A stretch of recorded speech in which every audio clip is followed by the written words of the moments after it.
اعوذ باللہ من الشیطان الرجیم بسم اللہ الرحمن الرحیم رب اشرح لی صدری ویسر لی امری واحلل عقدۃ من لسانی یفقهوا قولی واجعل لی وزیرا من اہلی کی نسبحک کثیرا ونذکرک کثیرا انک کنت بنا بصیرا رب یسر ولا تعسر وتمم بالخیر وما توفیقی الا باللہ آمین یا رب العالمین۔ الحمدللہ، اللہ کی رحمت اور اس کی توفیق سے آج ہم سورہ مائدہ کی آیت نمبر 64 سے اپنے سبق کا آغاز کریں گے۔ اللہ تعالیٰ ارشاد فرماتے ہیں وقالت الیہود، اور یہودی کہتے ہیں ید اللہ مغلولہ، کہ معاذ اللہ، اللہ کا ہاتھ بندھا ہوا ہے، غلت ایدیہم، اللہ تعالیٰ فرماتے ہیں کہ باندھے گئے ان کے ہاتھ، وَلُعِنُوا، اور وہ سب لعنت کیے گئے، بما قالوا، بسبب اس کے جو کچھ انہوں نے کہا، بل یداہ مبسوطتان، بلکہ اللہ کے تو دونوں ہاتھ کشادہ ہیں، کھلے ہوئے ہیں، ینفق کیف یشاء، وہ خرچ کرتا ہے جیسے وہ چاہتا ہے، وَلَیَزِیدَنَّ، اور ضرور بضرور اضافہ ہوگا، کثیرا منہم، ان میں سے اکثر میں، ما انزل الیک، جو نازل کیا گیا آپ کی طرف، من ربک، آپ کے پروردگار کی طرف سے، طغیانا و کفرا، سرکشی اور کفر میں، یعنی جو کچھ اے نبی صلی اللہ علیہ وسلم آپ کی طرف اتارا گیا ہے وہ وہی ان کی سرکشی اور کفر میں اضافہ ہی کرے گی۔ وَأَلْقَيْنَا، اور ہم نے ڈال دی، بَيْنَهُمُ الْعَدَاوَةَ وَالْبَغْضَاءَ، ان کے درمیان دشمنی اور بغض، إِلَى يَوْمِ الْقِيَامَةِ، قیامت کے دن تک، کلما، جب کبھی، اوقدوا، وہ بھڑکاتے ہیں، نارن، آگ، للحربی، جنگ کے لیے، اطفأها اللہ، بجھا دیتا ہے اسے اللہ، وَيَسْعَوْنَ فِي الْأَرْضِ فَسَادًا،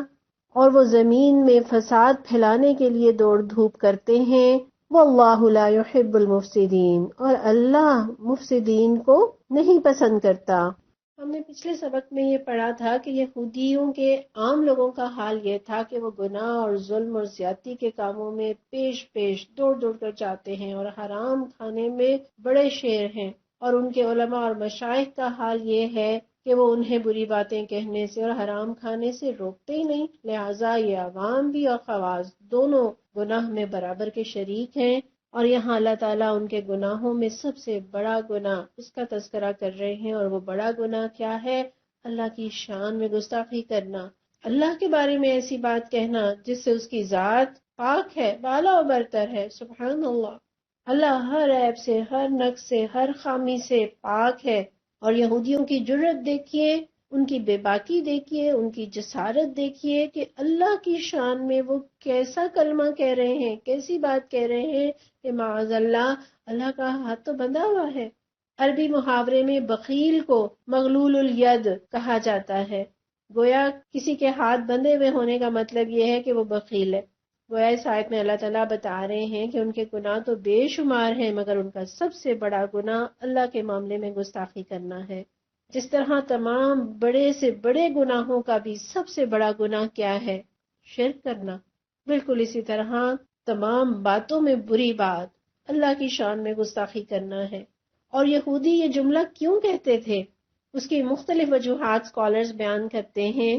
ایک وجہ تو یہ کہ صدیوں سے یہودی قوم جو ذلت میں اور پستی میں مبتلا تھی،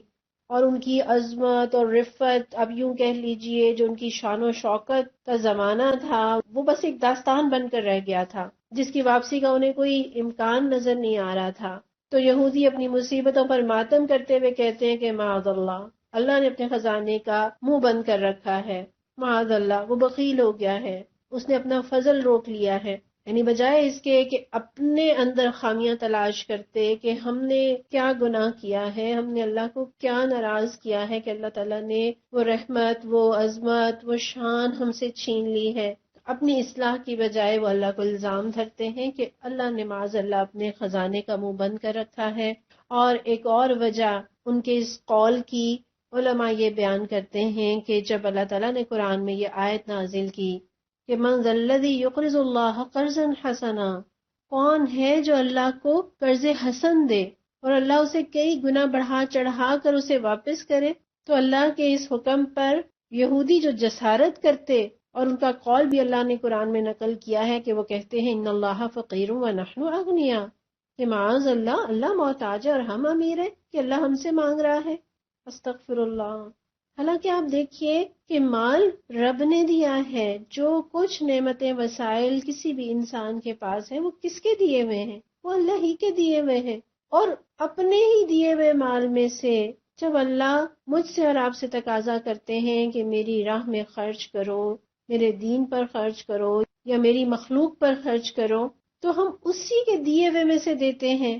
لیکن رب اسے اپنے لیے قرض شمار کرتا ہے کہ جس طرح قرض لوٹایا جاتا ہے، میں تمہارے اس خرچ کو لوٹاؤں گا اور ضرور لوٹاؤں گا، اور صرف اتنا ہی نہیں لوٹاؤں گا بلکہ اس سے کئی گنا بڑھا چڑھا کر لوٹاؤں گا۔ سبحان اللہ۔ بجائے اس کے کہ اللہ کے اس تقاضے پر کہ جو نعمتیں اور وسائل میں نے تمہیں بخشے ہیں اس میں سے میری راہ میں خرچ کرو تو میں تمہیں کئی گنا بڑھا کر لوٹاؤں گا، اسے اللہ کا فضل سمجھیں، اسے اللہ کی رحمت سمجھیں، اسے اللہ کے دل کی وسعت سمجھیں، ورنہ تو جان دی ہوئی اسی کی تھی، حق تو یہ ہے کہ حق ادا نہ ہوا۔ لیکن یہودی کیا کہتے ہیں معاذ اللہ کہ اللہ بخیل ہو گیا، اور پروردگار کا حلم دیکھیے، اللہ کی برداشت دیکھیے، اللہ کا صبر دیکھیے، ایسی کڑوی باتیں سن کر بھی وہ رب مہلت بھی دیے چلے جا رہا ہے اور نعمتیں بھی۔ اور ان کے اس قول کی ایک اور وجہ اسکالرز یہ بتاتے ہیں کہ جب یہودیوں نے حضور صلی اللہ علیہ وسلم کو اور آپ کے غلاموں کو دیکھا کہ فقر و فاقے اور افلاس اور تنگ دستی میں مبتلا ہیں، تو ایسی باتیں کہنے لگے کہ معاذ اللہ، اللہ فقیر ہے اسی لیے اہل ایمان غریب ہے۔ بہرحال سبب جو بھی ہو، کیا کسی ایمان والے کو یہ فقرہ زیب دیتا ہے؟ وہ رب جو ساری مخلوقات کی ہر حاجت، ہر ضرورت، ہر آن پوری کر رہا ہے، جس کے خزانے تو اتنے بے شمار ہیں، جس کے بارے میں رسول اللہ صلی اللہ علیہ وسلم نے فرمایا، اور مسلم میں یہ روایت موجود ہے کہ اللہ فرماتے ہیں کہ اے میرے بندو، اگر تمہارے اگلے اور پچھلے اور آدمی اور جن سب ایک میدان میں کھڑے ہوں اور مجھ سے مانگنا شروع کریں اور میں ہر ایک کو جو وہ مانگے دے دوں، تب بھی میرے پاس جو کچھ ہے وہ کم نہیں ہوگا مگر اتنا جتنا سمندر میں سوئی ڈبو کر نکال لو، یعنی اس سے جتنا سمندر کا پانی کم ہوگا اتنا بھی میرا خزانہ کم نہیں ہوگا۔ اور یہ تو اللہ نے صرف مثال سے بات کو سمجھایا ہے، حالانکہ سمندر کتنا ہی بڑا کیوں نہ ہو بہرحال محدود ہے، لیکن اللہ کے خزانے لامحدود اور بے انتہا ہیں۔ اپنے آپ کو ہی دیکھ لیجئے، اللہ تعالیٰ نے مجھے اور آپ کو تو اس وقت سے نوازا جبکہ میں ابھی پیدا بھی نہیں ہوئی تھی، اور اس وقت بھی نوازا جب مجھے مانگنا بھی نہیں آتا تھا، جبکہ مجھے یہ معلوم ہی نہیں تھا کہ مجھے چاہیے کیا۔ تب سے اب تک اور میری زندگی تک اللہ تعالیٰ ہر لمحے کتنی ہی نعمتوں سے مجھے اور آپ کو نواز رہا ہے۔ کائنات ہی کی طرف دیکھ لیجئے، کتنی بڑی بڑی چیزیں، سورج، چاند، ستارے، ہوائیں، فضائیں، زمین، آسمان میری خدمت میں لگے ہوئے ہیں۔ اتنی بڑی کائنات کو اللہ تعالیٰ نے میری چاکری میں لگا دیا، میری ضرورتیں پوری کرنے کے لیے غلام کی طرح باندھ دیا۔ سبحان اللہ، اللہ بڑا صاحب فضل ہے، واللہ ذو الفضل العظیم۔ اللہ کی نعمتیں بے شمار اور اس کا فضل اور اس کا احسان بے اندازہ۔ پھر آپ یہ دیکھیے، یہودیوں کا یہ عقیدہ نہیں ہے کہ معاذ اللہ اللہ کے ہاتھ بندھے ہوئے ہیں یا اللہ کے خزانے محدود ہیں۔ یہودی بھی یہ عقیدہ رکھتے ہیں، وہ یہ جانتے ہیں کہ اللہ ساری کائنات کا بادشاہ ہے، خالق ہے، مالک ہے، رازق ہے، جو کچھ دیا اس نے دیا، جو دے گا وہی دے گا، اور صرف اس دنیا میں نہیں آخر میں بھی جتنی نعمتوں سے کوئی نوازا جائے گا وہ ربی کے فضل سے ہوگا۔ یہ عقیدہ وہ رکھتے تھے، لیکن اس کے باوجود ان کی زبان جو جملہ کہتی ہے اللہ نے اس پہ پکڑ کی ہے۔ تو اس میں میرے اور آپ کے لیے بھی سبق ہے کہ عقیدہ بلا شبہ درست ہو، زبان سے بھی وہ بات نکالے جو صحیح ہو، کبھی کوئی شرک کا جملہ، کبھی کوئی گستاخی کا جملہ، بے ادبی کا جملہ میری اور آپ کی زبان سے نہ نکلے، میرے اور آپ کے عمل سے ظاہر نہ ہو۔ کئی بار ایسا ہوتا ہے، کوئی مصیبت آتی ہے، کوئی غم آتا ہے، کوئی صدمہ پہنچتا ہے تو لوگ ایسی باتیں کرنے لگ جاتے ہیں کہ ہم ہی رہ گئے تھے، مصیبتوں نے بس ہمارا ہی گھر دیکھ لیا ہے، اللہ کے پاس کیا کمی تھی کہ اس نے مجھے نہیں نوازا۔ تو یہ جان لیجئے، مصیبتوں میں بڑی مصیبت کا گلہ کرنا ہے۔ انسان کو شکوہ کرنے سے پہلے سر جھکا کر دیکھ لینا چاہیے کہ اللہ نے کتنی نعمتوں سے نوازا ہے۔ نبی صلی اللہ علیہ وسلم کو جب غم پہنچا تھا، ان کے پیارے بیٹے ابراہیم جب انتقال فرما گئے تھے، تو آپ صلی اللہ علیہ وسلم نے کیا ارشاد فرمایا تھا کہ آنکھ آنسو بہاتی ہے، دل غمگین ہے، مگر زبان سے وہی نکلے گا جس سے رب راضی ہو۔ یعنی ہم اپنی زبان سے رب کو ناراض کرنے والا کوئی کلمہ نہیں کہیں گے۔ تو حالات جیسے بھی ہوں، مصیبتیں آئیں، غم آئے، انسان کو چاہیے کہ وہ سب سے پہلے اپنا جائزہ لے کہ مجھ سے کہاں کوتاہی ہوئی، مجھ سے کہاں غلطی ہوئی۔ حضرت عمر رضی اللہ عنہ کے دور میں قحط آیا تو ان سب نے بیٹھ کر سوچا کہ ہم سے کیا کوتاہی ہوئی ہے، تو پھر یہ فیصلہ ہوا اور یہ سمجھا گیا کہ ہم سے استغفار میں کوتاہی ہوئی ہے۔ یعنی وہ لوگ جو کہ اتنی استغفار کرنے والے تھے، انہوں نے سمجھا کہ ہم سے ابھی بھی کوتاہی ہے، جتنا کرنا چاہیے اتنا ہم نے نہیں کیا، جتنا اللہ کی طرف پلٹنا چاہیے، جتنا اللہ سے معافی مانگنی چاہیے ہم نے اتنی نہیں مانگی، تو انہوں نے استغفار میں اضافہ کر دیا، پھر اللہ نے ان کی قحط سالی کو دور کر دیا۔ اور حضرت عمر رضی اللہ عنہ ہی کے بارے میں آتا ہے کہ ایک دن زمین پر زلزلہ آیا تو انہوں نے زمین پر پاؤں مارتے ہوئے کہا کہ کیا میں نے کسی پر ظلم کیا ہے جو تو ہل رہی ہے، اور زمین تھم گئی۔ یعنی جب لوگ ایک دوسرے پر ظلم اور زیادتی کرتے ہیں تو زمین کانپنے لگتی ہے۔ ظہر الفساد فی البر والبحر، خشکی اور تری میں فساد برپا ہو گیا، بما کسبت ایدی الناس، لوگوں کے ہاتھوں کی کمائی کی وجہ سے۔ تو سب سے پہلے اپنے رویے پر غور کرنا چاہیے اور کبھی بھی اللہ سے شکوہ نہ کریں، اللہ سے گلہ نہ کریں، اللہ کو الزام نہ دیں۔ پھر اللہ تعالیٰ فرما رہے ہیں غلت ایدیہم، باندھے گئے ان کے ہاتھ، اور یہ غلت ایدیہم خبر بھی ہو سکتی ہے اور اللہ کی طرف سے بد دعائیہ کلمات بھی۔ یعنی اگر غلت ایدیہم خبر ہے تو اس کا مطلب یہ ہے کہ اللہ تعالیٰ فرما رہے ہیں کہ یہ اللہ کو معاذ اللہ بخیل کہہ رہے ہیں، بخیل تو دراصل یہ خود ہے، یہ کنجوس ہیں، حرص اور ہوس میں مبتلا ہیں۔ اور ان کے بخل کا حال تو قرآن میں ایک اور جگہ اللہ تعالیٰ فرماتے ہیں ام لہم نصیب من الملک فاذا لا یؤتون الناس نقیرا، اگر یہ بادشاہ بھی بنا دیے جائیں تو یہ لوگوں کو ایک ڈھیلا دینے کے بھی روادار نہ ہو۔ بخل میں تو دراصل یہ خود مبتلا ہیں اور پوری دنیا میں یہ اپنے بخل اور تنگ دلی کے لیے مشہور و معروف ہیں۔ یہ سود خور ہیں جو ان کے بخل اور خود غرضی کی علامت ہے۔ یہ حسد کرتے ہیں، اوروں کی نعمتوں پر جلتے ہیں، یہ بزدل ہیں،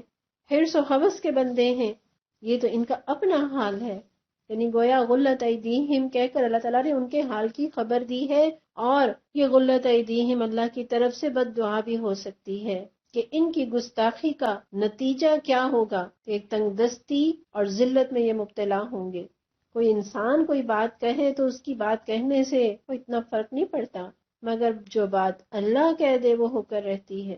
غلت ایدیہم وَلُعِنُوا بِمَا قَالُوا، اللہ تعالیٰ کہتے ہیں جو کچھ انہوں نے کہا اس کے سبب یہ اللہ کی رحمت سے دور کر دیے گئے۔ یعنی اس طرح کی گستاخانہ باتیں کہہ کر کوئی اگر یہ سمجھتا ہے، شکوے کر کے گلے کر کے کوئی یہ سمجھتا ہے کہ رب پھر اس پر مہربان ہو جائے گا، اللہ کی رحمتوں کے دروازے اس پر کھل جائیں گے، اس کا فضل اس پر برسنے لگ جائے گا، تو یہ ممکن نہیں۔ اس طرح کی گستاخی انہیں رب کی رحمت سے دور کر دے گی۔ اپنے لیے ضرور یہاں سے اصول لے لیں کہ اللہ کی شان میں گستاخی نہیں کرنی، اللہ ظالم نہیں ہے، اللہ کے خزانوں میں کوئی کمی نہیں ہے، اللہ تو سب کو دیتا ہے، اور اگر اللہ نے کسی کو کم دیا ہے تو اس لیے نہیں کہ اس کے پاس دینے کے لیے کچھ نہیں، بلکہ اس نے اس لیے اسے کم دیا ہے تاکہ اس کا امتحان ہو اور اس کا بھی امتحان ہو جس کو دیا ہے۔ اور ہمارا تو ایمان ہے وَإِن يَمْسَسْكَ اللَّهُ بِضُرٍّ فَلَا كَاشِفَ لَهُ إِلَّا هُوَ، جسے اللہ کوئی نقصان پہنچائے تو اسے دور کرنے والا بھی اس کے سوا اور کوئی نہیں۔ وَإِن يُرِدْكَ بِخَيْرٍ فَلَا رَادَّ لِفَضْلِهِ، اور جسے اللہ کوئی خیر عطا کرنا چاہے تو اس کے فضل کو کوئی لٹانے والا بھی نہیں۔ اور نبی صلی اللہ علیہ وسلم کی دعاؤں میں بھی یہ دعائیں اور الفاظ موجود ہیں کہ اللہم لا مانع لما اعطیت ولا معطی لما منعت ولا ينفع ذا الجد منک الجد، جس سے اللہ روک دے اسے کوئی عطا کرنے والا نہیں، اور جسے اللہ عطا کرے اسے کوئی روکنے والا نہیں، اور کوئی جتنی بھی کوشش کر لے وہ کسی کو نفع نہیں پہنچا سکتا جب تک رب نہ چاہے۔ اور سونے سے پہلے والے اذکار میں بھی نبی صلی اللہ علیہ وسلم کی دعاؤں میں یہ الفاظ موجود ہیں کہ لا ملجأ ولا منجأ منک الا الیک، کہ اللہ کے مقابلے میں نہ کوئی جائے پناہ ہے، نہ کوئی نجات کی جگہ مگر اسی کے پاس۔ لہٰذا مصیبتوں میں بھی انما اشکو بثی وحزنی الی اللہ، اپنے غم اور الم کی فریاد اللہ ہی سے کرنی ہے۔ جگہ جگہ مصیبتیں بیان کرتے رہنے سے، تکلیفیں بیان کرتے رہنے سے تکلیفیں کم نہیں ہوتی بلکہ ان میں اضافہ ہی ہوتا ہے۔ ہاں، وہاں جہاں سے مداوے کی امید ہو وہاں بیان کریں، جیسے مریض ڈاکٹر کے سامنے اپنی تکلیف بیان کرے، اور اسی طرح پروردگار سے اپنی مصیبتوں کا اظہار کریں اور رب سے مانگے۔ اور رب سے مانگنے کا طریقہ یہ نہیں ہے کہ رب کو الزام دے کر اس سے مانگا جائے، بلکہ رب سے مانگنے کا طریقہ تو یہ ہے کہ پروردگار تیرا شکر ہے۔ سورہ فاتحہ میں، قرآن کے آغاز میں اللہ تعالیٰ نے رب سے مانگنے کا طریقہ سکھا دیا کہ الحمدللہ رب العالمین الرحمن الرحیم۔ گویا رب سے ضرورتیں وابستہ ہیں تو رب کی حمد و ثنا بیان کیجیے، نہ کہ گلے اور شکوے کرتے رہیں۔ اور یہ بھی ذہن میں رہے کہ پروردگار کے حوالے سے کوئی بھی گستاخانہ جملہ، کوئی کفر کا کلمہ بلا وجہ نہ بولیں، بس اتنا بولیں اور اس وقت ہی اس کا تذکرہ کریں جبکہ اس کی تردید کرنی مقصود ہو۔ خواہ مخواہ ایسے جملے بولتے رہنا یہ بھی کسی مومن کے شایان شان نہیں۔ اور اس آیت میں آگے اللہ تعالیٰ بتا رہے ہیں بل یداہ مبسوطتان، کہ اس کے تو دونوں ہاتھ کشادہ ہیں، کھلے ہوئے ہیں۔ اور آپ یہاں نوٹ کیجئے کہ ان کا قول نقل کرتے ہوئے اللہ نے کہا کہ ید اللہ، اللہ کا ہاتھ، اور اللہ تعالیٰ جواب میں بتا رہے ہیں کہ تم کہہ رہے ہو اللہ کا ہاتھ، اللہ کے تو دو ہاتھ ہیں اور دونوں ہاتھ کشادہ ہیں اور کھلے ہوئے ہیں۔ یعنی اللہ بے پناہ فضل والا، بے حد و حساب عطا کرنے والا ہے۔ اور ایک حدیث میں آپ صلی اللہ علیہ وسلم فرماتے ہیں بے شک اللہ کا دایاں ہاتھ بھرا ہوا ہے، رات دن کا خرچ کرنا اسے کم نہیں کرتا۔ اور فرمایا آپ صلی اللہ علیہ وسلم نے کیا تم نے دیکھا کہ اس نے جب سے آسمان اور زمین کو پیدا فرمایا ہے اس کا خرچ کرنا اسے کم نہیں کر سکا۔ اور ایک اور حدیث میں آپ صلی اللہ علیہ وسلم ارشاد فرماتے ہیں کہ اللہ کے دونوں ہاتھ ہی دائیں ہیں۔ اور سورہ ابراہیم میں اللہ تعالیٰ ارشاد فرماتے ہیں وَآتَاكُم مِّن كُلِّ مَا سَأَلْتُمُوهُ، اور اس نے دیا تم میں سے ہر ایک کو جو اس نے مانگا۔ وَإِن تَعُدُّوا نِعْمَتَ اللَّهِ لَا تُحْصُوهَا، اور اگر تم اس کی نعمتوں کو شمار کرنا چاہو تو شمار نہیں کر سکتے۔ إِنَّ الْإِنسَانَ لَظَلُومٌ كَفَّارٌ، بے شک انسان بڑا ظالم اور ناشکرا ہے۔ بل یداہ مبسوطتان، اللہ تو بڑا خرچ کرنے والا ہے۔ اور کتنے ہی جاندار ایسے ہیں جو اپنا رزق لیے نہیں پھرتے، اللہ انہیں رزق عطا کرتا ہے۔ سمندر کی تہوں میں مچھلیوں کو خوراک دینا، فضاؤں میں پرندوں کو، پہاڑوں کی چٹانوں کے اندر پتھروں میں کیڑوں کو خوراک کون دے رہا ہے؟ بل یداہ مبسوطتان۔ اور اللہ تعالیٰ فرما رہے ینفق کیف یشاء، جیسے چاہے خرچ کرتا ہے، کوئی اسے پوچھنے والا نہیں، کوئی اسے ٹوکنے والا نہیں، کوئی اسے روکنے والا نہیں، اسے کسی کی اجازت کی ضرورت نہیں ہے، وہ جسے چاہے جتنا چاہے عطا کرتا ہے۔ تو اتنا خرچ کرنے والا اپنے بندوں سے بھی یہی رویہ چاہتا ہے کہ وہ بھی اللہ کی دی ہوئی نعمت اور وسائل کو روک روک کے اور جمع کر کر کے سینت سینت کے نہ رکھیں بلکہ اس کی راہ میں خرچ کریں۔ آپ صلی اللہ علیہ وسلم ایک حدیث بیان کرتے ہیں جو کہ حدیث قدسی ہے، جس میں اللہ تعالیٰ فرماتے ہیں اے ابن آدم انفق علیک، خرچ کر، تجھ پر خرچ کیا جائے گا، یعنی تو دے، اللہ تمہیں اور عطا کرے گا۔ پھر آیت کے اگلے حصے میں جو اللہ تعالیٰ ارشاد فرما رہے ہیں نا کہ جو کچھ اللہ نے تمہیں عطا کیا ہے، جو وحی تم پر نازل کی ہے، اس سے ان میں سے اکثریت کی سرکشی اور کفر میں اضافہ ہی ہوگا۔ سبحان اللہ،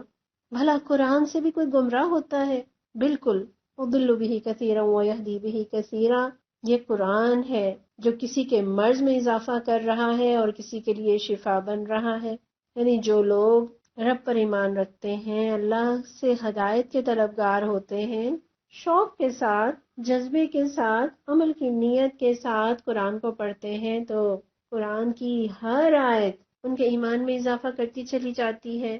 لیکن جن کے دلوں میں بغض ہو، دشمنی ہو، ضد ہو، حسد ہو، جنہوں نے نام ماننے کی ٹھانی ہو، تو قرآن کا ہر حکم ان کی نافرمانی اور ان کی سرکشی میں اضافہ کرتا چلا جاتا ہے۔ یہ تو بالکل اس لا علاج مریض کی طرح ہے جیسے بہترین سے بہترین دوائیں بھی راست نہیں آتی، بلکہ بعض اوقات بیماری بڑھ جاتی ہے۔ اسی طرح اچھی سے اچھی خوراک بجائے اس کے کہ انہیں قوت دے، طاقت دے، وہ ان کی بیماری میں اور زیادہ اضافہ ہی کرتی چلی جاتی ہے، کیونکہ ان کے اندر صلاحیت ہی نہیں ہے اس کو ایبزارب کرنے کی، جذب کرنے کی۔ قرآن تو فی نفس ہی ہدایت ہے، شفا ہے، رحمت ہے، مگر کس کے لیے؟ ماننے والوں کے لیے۔ جس طرح سورہ بنی اسرائیل میں اللہ تعالیٰ فرماتے ہیں نا وَنُنَزِّلُ مِنَ الْقُرْآنِ مَا هُوَ شِفَاءٌ وَرَحْمَةٌ لِّلْمُؤْمِنِينَ، اور ہم قرآن میں سے جو بھی نازل کرتے ہیں تو وہ کیا ہوتا ہے؟ وہ شفا ہے، وہ رحمت ہے، مگر کس کے لیے؟ ایمان لانے والوں کے لیے۔ وَلَا يَزِيدُ الظَّالِمِينَ إِلَّا خَسَارًا، مگر ظالموں کے اندر یہ قرآن خسارے کے سوا کسی چیز کا اضافہ نہیں کرتا، یعنی ان کا نقصان اور ان کا خسران بڑھتا چلا جاتا ہے جب وہ ہر آیت کا، ہر حکم کا انکار ہی کرتے چلے جاتے ہیں۔ اسی طرح سورہ حامیم سجدہ میں اللہ تعالیٰ فرماتے ہیں قُلْ هُوَ لِلَّذِينَ آمَنُوا هُدًى وَشِفَاءٌ، کہہ دیجئے کہ یہ تو ایمان لانے والوں کے لیے ہدایت اور شفا ہے۔ وَالَّذِينَ لَا يُؤْمِنُونَ فِي آذَانِهِمْ وَقْرٌ وَهُوَ عَلَيْهِمْ عَمًى، اور وہ لوگ کہ جو ایمان نہیں رکھتے،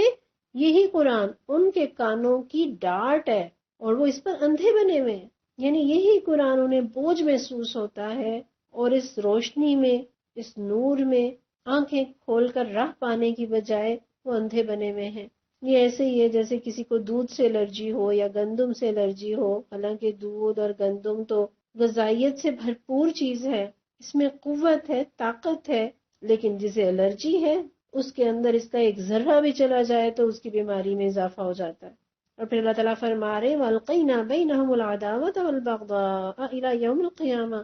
اللہ کی لعنت اور پھٹکار کا نتیجہ کیا نکلا؟ ان کی آپس کی پھوٹ، ان کی دشمنیاں، ان کا بغض، ان کا بہت سے فرقوں میں بٹ جانا۔ اور جسے اللہ سے محبت نہ ہو وہ اللہ کے بندوں سے کیا محبت کرے گا؟ لہٰذا دل پھٹے ہوئے اور اختلافات اور جھگڑے اور جنگیں اور فساد۔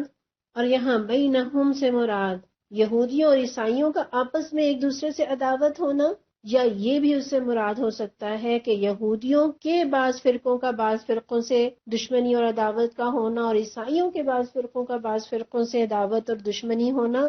تو یہ دونوں چیزیں تو موجود ہیں،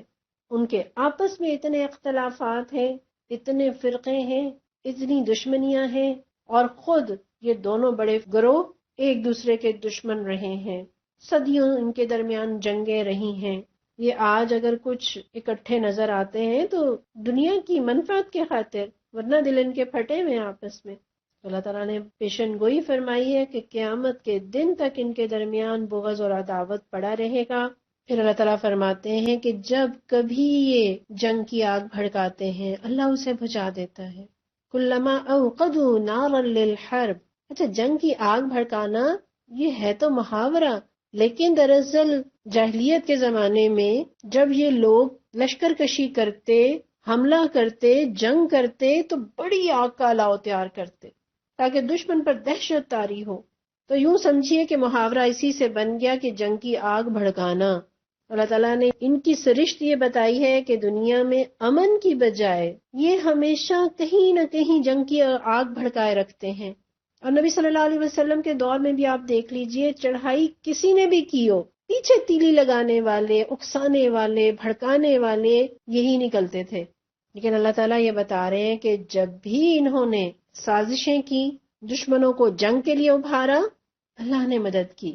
اللہ نے اس آگ کو بھجایا، اللہ نے دشمنوں کے دلوں میں رعب ڈال دیا اور وہ لڑ نہ سکے۔ جیسے جنگ بدر کے حوالے سے آتا ہے کہ جب مسلمانوں کو فتح ہوئی تو مشرکین اور منافقین کے ساتھ ساتھ یہودیوں کے بھی تن بدن میں آگ لگ گئی، اور ایک بوڑھے یہودی نے چند یہودی نوجوانوں کو اس بات پر آمادہ کیا کہ جہاں کہیں اوس خزرج مل کر محفل جمائے بیٹھے ہوں تو وہاں جا کر جنگ بعاث کے اشعار پڑھ دینا، یعنی وہ جاہلیت کے زمانے میں اوس اور خزرج کے درمیان جو جنگیں ہوتی تھیں اور ایک بڑی مشہور جنگ بعاث ہوئی تھی، اس کے اشعار پڑھ دینا۔ تو انہوں نے ایسے ہی کیا، تو اوس اور خزرج کی وہ اشعار سن کے ایک دم عصبیت لوٹ آئی، وہ بپھر اٹھے، لڑنے کو تیار ہو گئے، لوگ ہتھیار اٹھا لائے اور قریب تھا کہ جنگ چھڑ جاتی۔ اتنے میں آپ صلی اللہ علیہ وسلم کو خبر ہو گئی، آپ فوراً تشریف لائے اور فرمایا میری موجودگی میں ایسی جاہلیت کی باتیں، اور انصار چونک اٹھے، انہیں فوراً احساس ہو گیا کہ وہ شیطان کے بہکاوے میں آ گئے تھے، وہ آپس میں گلے مل کر رونے لگے۔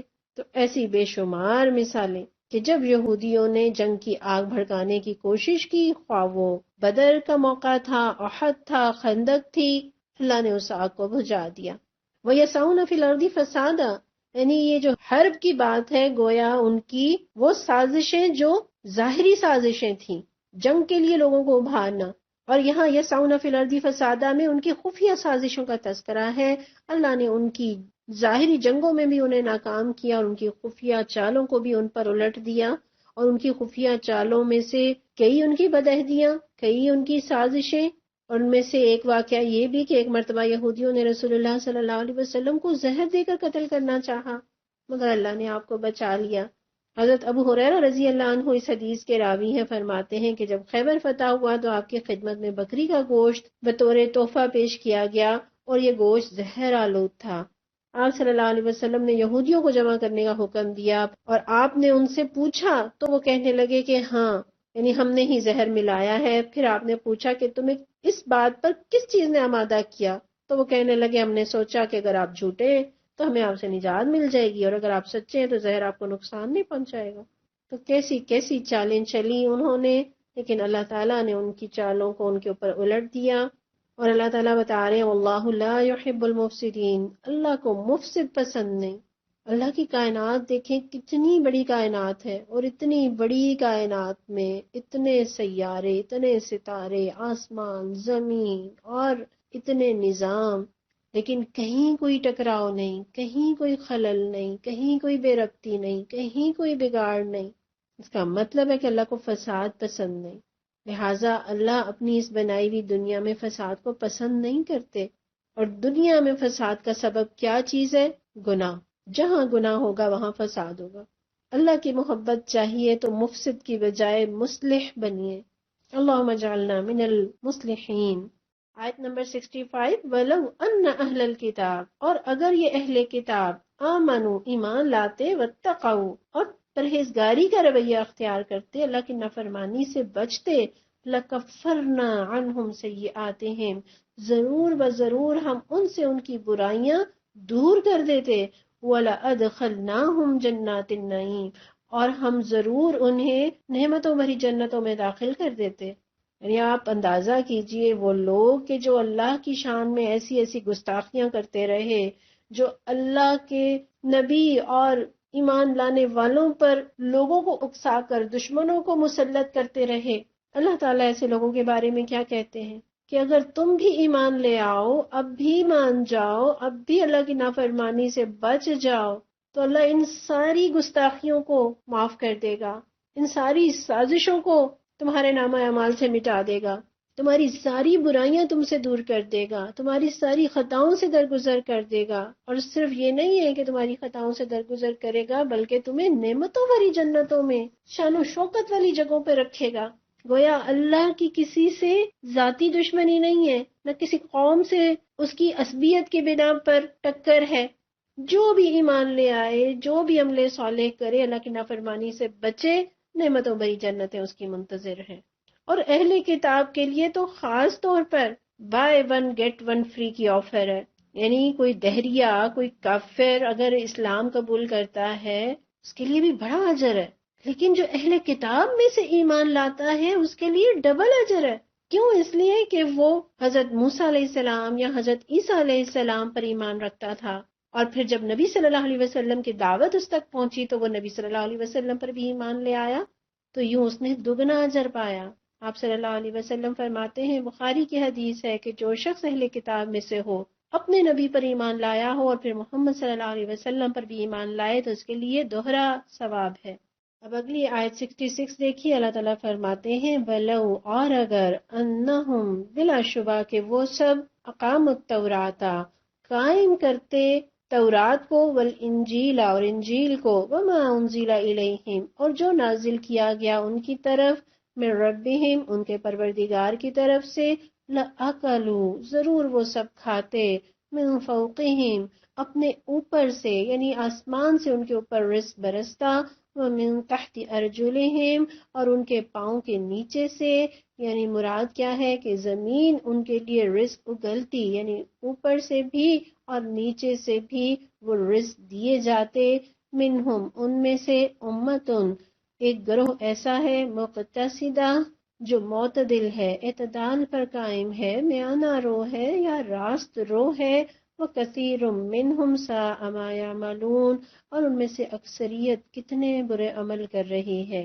اس آیت میں اللہ تعالیٰ بتا رہے ہیں کہ اگر انہوں نے تورات کو اور انجیل کو قائم کیا ہوتا، یعنی مراد کیا ہے کہ تورات اور انجیل میں جو احکامات پروردگار نے اتارے ہیں، جو رویے اور جو معاملات اور جو کردار بتایا ہے، اگر یہ اس کو اختیار کر لیتے تو اللہ تعالیٰ ان کے اوپر انعام و اکرام کی بارش کر دیتے، آسمان سے ان کے اوپر رزق برستا، زمین ان کے لیے سونا اگلتی، انہیں عروج ملتا، انہیں عزت ملتی، انہیں ترقی ملتی۔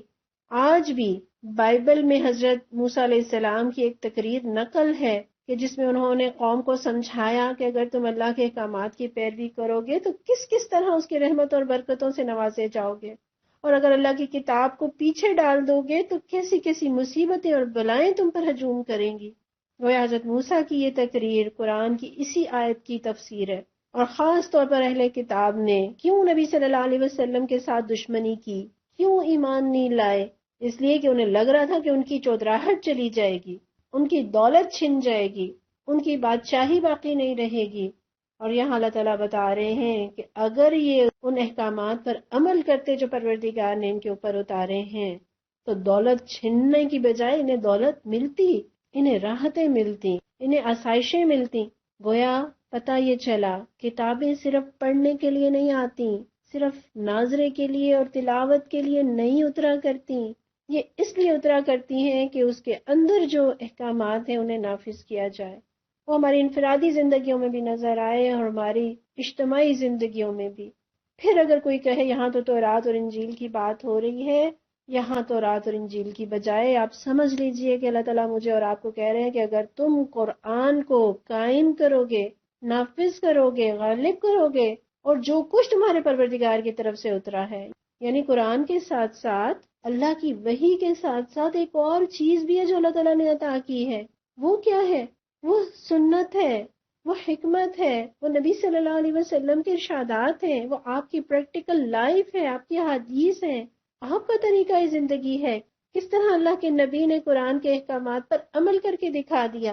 ابو داؤد اور ابن ماجہ میں اس مضمون کی حدیث موجود ہے جس میں نبی صلی اللہ علیہ وسلم فرماتے ہیں یاد رکھو مجھے قرآن دیا گیا اور اس کے ساتھ ساتھ اسی کے مثل، اور آئندہ زمانے میں ایسا ہونے والا ہے کہ کوئی شکم سیر یعنی جس کا پیٹ بھرا ہوا ہو اور راحت پسند یہ کہنے لگے کہ تمہیں بس قرآن کافی ہے، جو اس میں حلال ہے بس اس کو حلال سمجھو، جو اس میں حرام ہے بس اس کو حرام سمجھو۔ حالانکہ حقیقت یہ ہے کہ جس چیز کو رسول صلی اللہ علیہ وسلم نے حرام ٹھہرایا وہ بھی ایسی ہی حرام ہے جیسی اللہ کے کلام کے ذریعے حرام کی ہوئی اشیاء حرام ہے۔ وما انزل الیہم من ربہم، یعنی اگر یہود و نصارہ مخاطب ہیں تو انہیں کہا جا رہا ہے کہ تورات اور انجیل کے علاوہ جو صحیفے انبیاء پر نازل ہوئے اور جو ان کے انبیاء کی سنت اور طریقہ اور احادیث تھیں،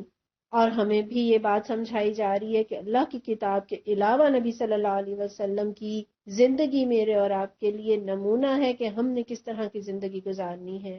انہوں نے مدینہ کی ریاست میں جس طرح سے اسلام کو نافذ کر کے اور غالب کر کے دکھایا، وہ رول ماڈل ہے ہمارے لیے کہ ہم نے کس طرح سے اپنی مملکتوں کو اور اپنی ریاستوں کو اسلام کا قلعہ بنانا ہے۔ گویا آج پاکستان اگر معاشی بحران میں مبتلا ہے، اگر مہنگائی ہے، اگر بے روزگاری ہے، اگر قرضے ہیں، پیٹرول کی اور بنیادی ضروریات زندگی کی قیمتیں اگر آسمانوں کو باتیں کر رہی ہیں تو وجہ جان لیجئے کہ قرآن کو، اللہ کے کلام کو، اللہ کی کتاب کو نافذ نہیں کیا گیا۔ آج پاکستان کی زمین سونا اگلے گی، آسمان سے رزق برسے گا، مگر کب؟ جب قرآن کو نافذ کریں گے، جب صرف قرآن کو ثواب کے لیے پڑھا نہیں جائے گا، صرف اس کی تلاوت اور اس کے ناظرے کو کافی نہیں سمجھا جائے گا، بلکہ ان احکامات کو دل پہ لیا جائے گا اور اس کو نافذ کرنے کی محنت صحیح کی جائے گی۔ اور اگر قرآن کو نافذ نہ کیا پھر یہ وعدہ نہیں،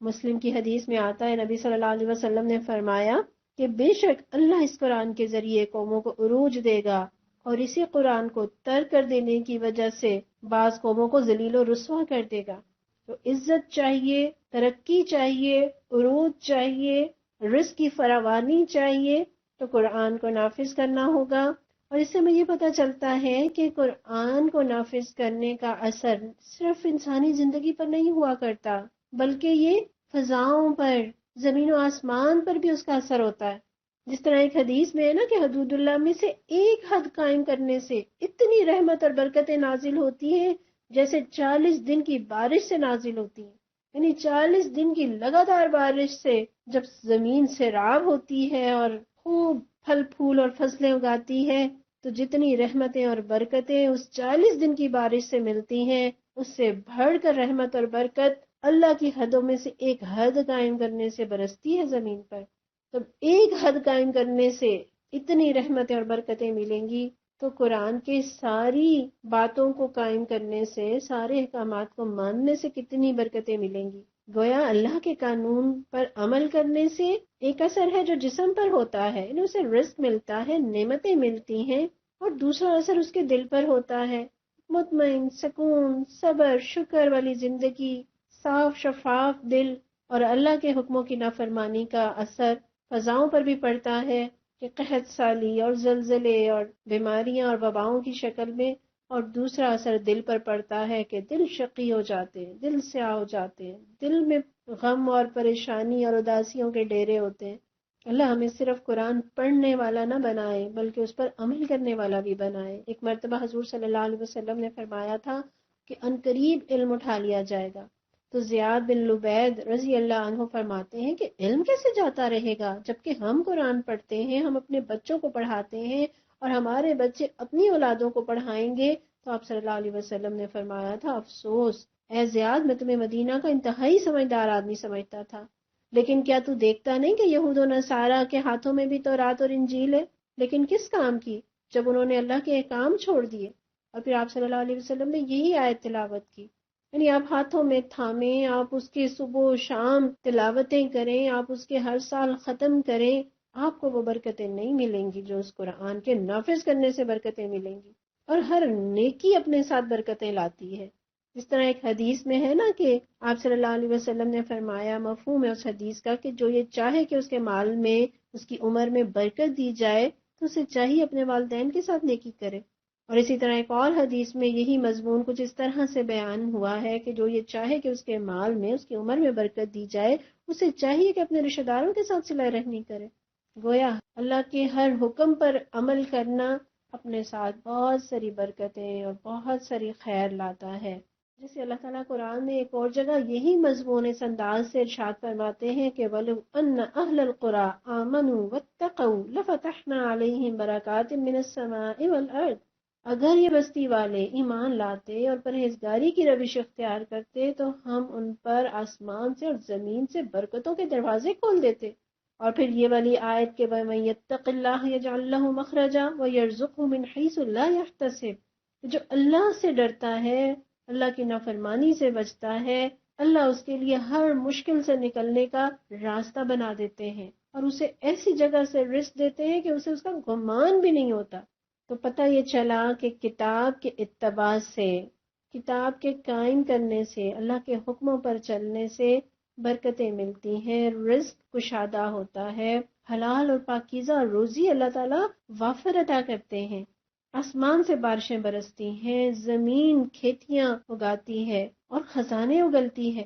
اور اس سے یہ بھی پتہ چلا کہ اللہ کے حکموں کو پس پش ڈالنے کی وجہ سے رزق میں تنگی آتی ہے، اور رزق وافر ہی کیوں نہ ہو، جب دل میں بے چینی ہو، بے سکونی ہو، لوگ آپ کے رویے سے پریشان ہوں اور بیماریاں ہوں، تو یہ وافر رزق کس کام کا؟ یعنی نافرمانوں کو اگر آپ دیکھ رہے ہیں کہ ان کے پاس دولتیں بے شمار ہیں، تو ان پر ریجھنے کی بجائے افسوس کریں کہ انہیں دل کا سکون میسر نہیں، رب ان سے راضی نہیں۔ اور یہاں اوپر سے رزق سے مراد آسمان کا بارش برسانا بھی ہے، پرندے بھی ہیں، پھل اور سبزیاں بھی ہیں جو زمین کے اوپر ہوتی ہیں، اور تحت ارجلہم سے مراد زمین کے اندر جو خزانے ہیں یا پانی کے اندر جو مچھلیاں ہیں۔ وہ مراد ہو سکتی ہیں۔ پھر یہاں اوپر سے رزق سے مراد ظاہری نعمتیں ہیں، اور نیچے کی نعمتوں سے مراد چھپی ہوئی نعمتیں ہیں۔ یعنی ظاہری نعمتوں سے مراد وہ نعمتیں جو انسان کی جسم کی ضرورتیں پوری کرتی ہیں، اور چھپی ہوئی نعمتوں سے مراد وہ نعمتیں بھی مراد ہو سکتی ہیں جو انسان کی روح کی ضرورت ہے، اور بلا شبہ روح کی ضرورت جسم کی ضرورت سے بڑھ کر ہے۔ یعنی رزق کی فراوانی کیسے ملے گی؟ اللہ کے حکم کو قائم کرنے سے۔ اور قائم کرنا ایک اور اس کو اینگل سے آپ دیکھ لیجئے کہ جب ہم کہتے ہیں نا کہ عمارت قائم ہے، تو اس کا مطلب کیا ہوتا ہے؟ کہ ایک عمارت آپ کو نظر آ رہی ہے، اس کی دیواریں ہیں، چھت ہے، وہ پوری اپنی لوازمات کے ساتھ اس فارم میں موجود ہے کہ اس عمارت کے اندر لوگ رہتے ہیں یا رہ سکتے ہیں، ساری سہولیات وہاں موجود ہیں، وہ عمارت قائم ہے۔ ایک ہاسپٹل اگر قائم ہے تو اس سے مراد یہ ہے کہ ایک ہاسپٹل کی بلڈنگ موجود ہے، اس کے اندر سارے میڈیکل کے آلات اویلیبل ہیں، وہاں سٹاف موجود ہے، وہاں مریض جاتے ہیں، ان کا علاج ہوتا ہے، انہیں شفا ملتی ہے۔ اگر ہم کہیں عدالتیں قائم ہے تو اس کا مطلب یہ ہے کہ عدالت کی بلڈنگ بھی موجود ہے، وہاں جج اور عملہ موجود ہے، وہاں لوگوں کے مقدمے آتے ہیں، انہیں وہاں انصاف ملتا ہے۔ اس کا مطلب ہے کہ عدالتیں قائم ہیں۔ آپ کبھی بھی کسی ایسی عمارت کو قائم نہیں کہیں گے کہ جو زمین پر آپ کو نظر نہ آ رہی ہو اور اس کا نقشہ جو ہے وہ کاغذوں پر موجود ہو۔ کبھی نقشے کو آپ یہ نہیں کہیں گے کہ یہ عمارت قائم ہے۔ بالکل اسی طرح آج اسلام کا حال ہے کہ اسلام کا نقشہ پورے کا پورا کتاب اور سنت میں موجود ہے، لیکن کہیں یہ عملاً نظر نہیں آتا، قائم نظر نہیں آتا۔ کہیں کوئی ایسی ریاست نہیں جہاں پوری طرح اسلام پر عمل ہو رہا ہو۔ جن ممالک میں جتنا اسلام قائم ہے اتنی رحمتیں اور برکتیں وہ سمیٹ رہے ہیں، وہاں امن ہے، وہاں انصاف ہے، وہاں رزق کی فراوانی بھی ہم دیکھتے ہیں۔ لیکن بحیثیت مجموعی امت نے قرآن کو صرف پڑھنے اور اس سے جسمانی بیماریوں کو دور کرنے اور جن بھوت بھگانے اور خیر و برکت کا ذریعہ سمجھ لیا، قائم کرنے کی تو سوچ بھی نہیں آتی۔ تو یہی تو وجہ ہے کہ مسلمان پس رہے ہیں، ذلیل و خوار ہیں۔ لیکن اب بھی پلٹ آئیں تو قرآن کہتا ہے فَقُلْتُ اسْتَغْفِرُوا رَبَّكُمْ إِنَّهُ كَانَ غَفَّارًا، بس اللہ سے مغفرت چاہو، بے شک وہ بڑا بخشنے والا ہے۔ يُرْسِلِ السَّمَاءَ عَلَيْكُمْ مِدْرَارًا، وہ آسمان سے تم پر موسلا دھار بارشیں برسائے گا۔ وَيُمْدِدْكُمْ، اور وہ تمہاری مدد کرے گا، بِأَمْوَالٍ، مالوں کے ساتھ، وَبَنِينَ، اور بیٹوں کے ساتھ، اولاد کے ساتھ، وَيَجْعَلْ لَكُمْ أَنْهَارًا، اور تمہارے لیے نہریں جاری کر دے گا۔ ابھی بھی اپنی اصلاح کر لیں، ابھی بھی پلٹ آئیں پروردگار کی طرف، تو اللہ اپنے دامن رحمت میں بھرنے کے لیے اور اپنی نعمتیں دینے کے لیے تیار ہے۔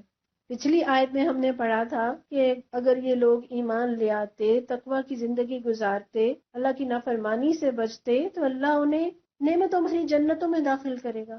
یعنی اگر انفرادی زندگی انسان کی سنور جائے تو اس کی آخرت کی زندگی جنت بن گئی، اور اگر اجتماعی زندگی میں قرآن آ جائے تو دنیا بھی جنت بن جاتی ہے۔ ربنا آتنا فی الدنیا حسنہ وفی الآخرۃ حسنہ وقنا عذاب النار، اللہ ہمیں دنیا کی بھی ساری ہی نعمتیں اور بھلائیاں عطا فرما، اور آخرت کی بھی ساری ہی نعمتیں اور بھلائیاں عطا فرما۔ تو یہاں اللہ تعالیٰ کا انصاف دیکھیے، اللہ تعالیٰ ان برے لوگوں میں بھی جو کچھ اچھے لوگ موجود ہیں ان کا تذکرہ کر رہے ہیں کہ منہم امت مقتصدہ، ان میں کچھ لوگ ہیں جو معتدل ہیں، جو فطرت پر قائم ہیں، جو راست رو ہیں، جو اعتدال پر قائم ہیں، جو سیدھے رستے پر ہیں۔ اور جو ایسے لوگ تھے وہ نبی صلی اللہ علیہ وسلم پر ایمان لے آئے اور انہوں نے اسلام قبول کر لیا، لیکن اکثریت ان میں سے برے عمل کرنے والی ہے۔ یہاں اسکالرز یہ بھی کہتے ہیں کہ اللہ تعالیٰ نے میانہ روی کو ان قوموں میں درجوں کے اعتبار سے سب سے اعلیٰ درجہ قرار دیا، جبکہ اس امت کے درجوں میں، مقامات میں یہ درمیانہ درجہ ہے، اور سب سے اعلیٰ درجہ سابقون کا ہے، جس طرح سے قرآن میں ہے کہ ثم اورثنا الکتاب الذین اصطفینا من عبادنا، کہ پھر ہم نے کتاب کا وارث ان لوگوں کو بنا دیا جنہیں ہم نے اپنے بندوں میں سے چنا۔ فَمِنْهُمْ ظَالِمٌ لِنَفْسِهِ، پس ان میں سے کوئی تو اپنے نفس پر ظلم کرنے والا ہے، وَمِنْهُمْ مُقْتَصِدٌ، اور کوئی درمیانی راہ پر ہے، وَمِنْهُمْ سَابِقٌ بِالْخَيْرَاتِ، اور کوئی ان میں سے نیکیوں میں سبقت کرنے والا ہے، بِإِذْنِ اللہ، اللہ کے اذن سے، ذالک هو الفضل الکبیر، یہ بہت بڑا فضل ہے۔ اللہ تعالیٰ ہمیں نیکیوں میں سبقت کرنے والا، دوڑ لگانے والا اور بہترین درجوں کو پانے والا بنا دے۔ ربنا تقبل منا انک انت السمیع العلیم وتب علینا انک انت التواب الرحیم۔ وصلی اللہ تعالی علی رسول خیر خلقہ محمد وعلی آلہ وصحبہ اجمعین برحمتک یا ارحم الراحمین، آمین یا رب العالمین۔